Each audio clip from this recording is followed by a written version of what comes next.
반갑습니다. 여러분들의 투자가 행복했으면 좋겠습니다. 캐시메이커 문선진입니다. 오늘 영상은 에코프로 실적 발표를 했기 때문에 에코프로 실적 리뷰를 한번 찍어 보도록 하겠습니다.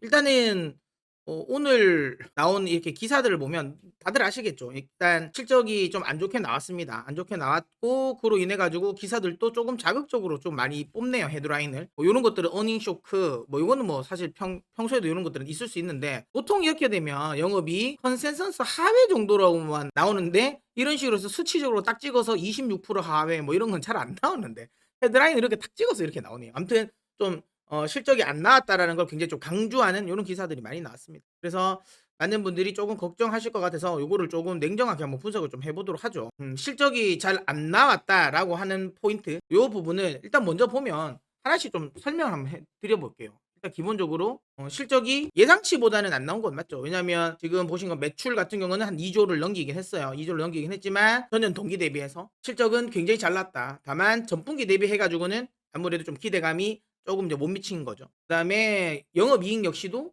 지금 현재 보시면 이제 전분기 대비해서는 좀 많이 빠졌다. 그러면서 이제 지금 시장 예상치 같은 경우가 2,200억, 2,250억이죠. 2,250억 정도였는데 한 26% 정도 하회를 했다라고 지금 시장에서 이야기가 나오고 있습니다. 근데 이거를 실망할 거냐라는 건데요. 이건 어떤 포인트에 초점을 두냐에 따라 좀 다르긴 한데요. 기본적으로 지금 에코프로의 실적은 대부분 에코프로 BM의 실적이라고 지금은 봐도 되잖아요. 나머지 자회사들 같은 경우는 매출에 기여하는 도가 좀 낮으니까 결국에는 핵심은 이제 에코프로 BM이고, 그러면 결국에는 에코프로의 실적은 양극재 쪽이라고 보시면 되고, 결국엔 그렇게 되면 배터리 셀 3사 이쪽에 인제 실적이 어떻게 되는지를 좀 봐야 되는데, 이번에 LG엔솔이 실적을 발표하면서 약간 이거는 어느 정도 예견은 됐었어요. 제가 이거 라이브에서도 언급을 드렸는데, 엔솔 같은 경우도 시장의 예상치는 미치지 못했어요. 좀 아쉽죠.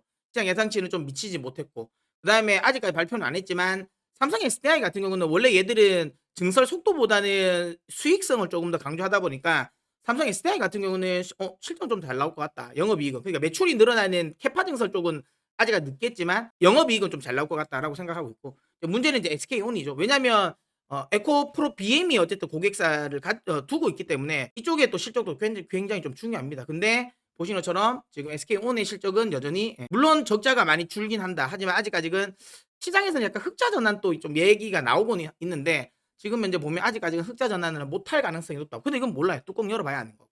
아무튼 그런 식으로 해서 전반적인 셀 업체들의 실적이 좀 안 좋다라고 보시면 돼요. 그러면 당연히 셀에 양극재를 납품하는 양극재 입장에서도 그렇게 실적이 안 좋을 거라는 건 어느 정도 예상이 됐잖아요. 그러니까 이게 전혀 뭐 예견되지 않은 악재는 아닌 것 같고요. 예상은 했었던 포인트다라고 보시면 되고, 한두 달 전에는 몰랐는데 이제 이게 알았다, 이거는 아니잖아요.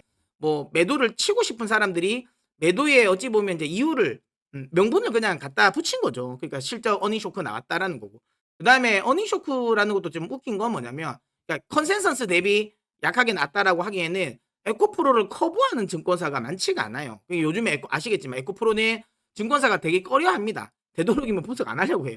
그래서 커버를 내는데도 요즘에 많지가 않고, 내는 데가 이제 삼성 그다음에 하나죠. 실제로 지금 2분기 예상 실적을 낸 건 삼성증권입니다.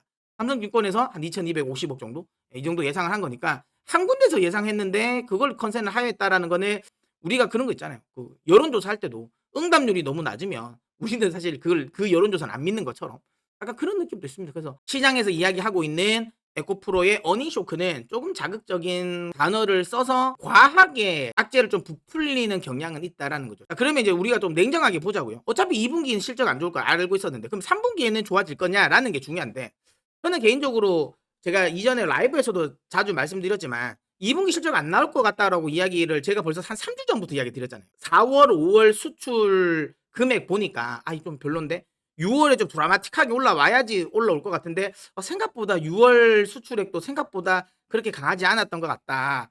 그래서 2분기 실적은 안 좋을 것 같은데 그 영향이 그 리튬 가격 레깅 영향일 것 같다. 근데 이게 3분기에는 좀 좋아질 가능성이 높다라고 설명을 드렸고, 그리고 중요한 건 실제로 전기차도 2분기 1-2분기에는 좀 잘 안 팔렸어요. 실제로 이렇게 좀 꺾이고 2분기에 살짝 올라오는 과정이고, 근데 최근에 더 많이 올라옵니다. 그러니까 자동차 판매량, 전기차 판매량 자체도 또 실제로 좀 늘어나고 있는 상황이고, 그리고 지금 미국 같은 경우가 GM 쪽에서 전기차 판매가 지금 조금 이제 느슨하다 보니까 재고 조정을 좀 했어요. 그러니까 그 과정이 2 분기에 영향을 미친 거고, 하지만 3 분기부터는 다시 원활하게 판다라는 거죠. 지금 최근 들어서는 좀 잘 뽑아내고 있다라는 뭐 그런 과정이 나온다라는 거. 그러면 실제로 3 분기에는 영업 환경이 좀 더 좋아질 가능성이 높다라는 거고, 그다음에 앞서 이야기 드렸던 리튬의 레깅 역시도 이 악영향도 3 분기에는 좀 완화되겠죠. 한 2-3 개월 정도의 레깅 영향을 미친다 하더라고요. 근데 지금 현재 2 분기 실적을 보니까 한 3 개월 정도의 레깅이 영향을 미친 것 같아요. 근데 여기 보시면 아시겠지만 2 분기 실적의 리튬 가격은 요때입니다, 요때. 요때가 작용된 거죠, 요때가. 그러니까 리튬 가격이 폭락했을 때의 영향인 거고, 최근 들어서는 리튬 가격이 반등을 해 줬기 때문에 기본적으로 양극재의 ASP는 좀 높아졌을 가능성이 좀 높아 보입니다. 그래서 2 분기에 실적을 좀 갉아먹었던 이 리튬 가격의 하락도 3 분기에는 좀 완화될 가능성은 있지 않을까라는 생각을 합니다.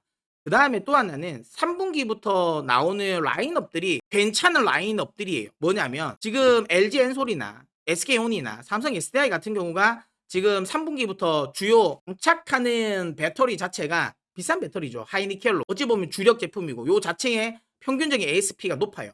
그리고 여기에 들어가는 양극재, 그러다 보니까 양극재의 ASP도 높습니다. 그래서 얘들이 인제 주력적으로 이제 들어갈 거니까 3 분기 이후부터는 실적이 좀 턴 어라운드 할 가능성은 있지 않을까라는 게 제 개인적인 생각이에요.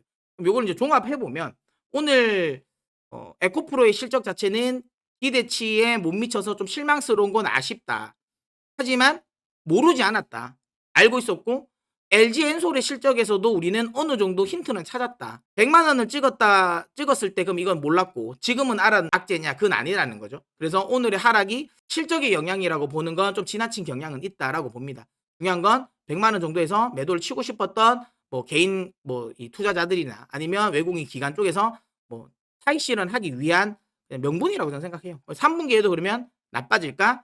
근데 전체적인 영업 환경이 3 분기로 가면서는 좋아질 가능성이 높다. 그렇기 때문에 여기서 실망할 구간은 저는 아니지 않는가라는 생각을 합니다. 다만 그러면 여기서 그러면 오늘 하락이 마감일까? 더 이상 이제 하락은 안 할까라고 생각하면 그거는 아닐 것 같아요. 어쨌든 많이 오른 건 사실이니까, 많이 올랐기 때문에 일정 수준은 제가 보기엔 조정은 줄 것 같습니다.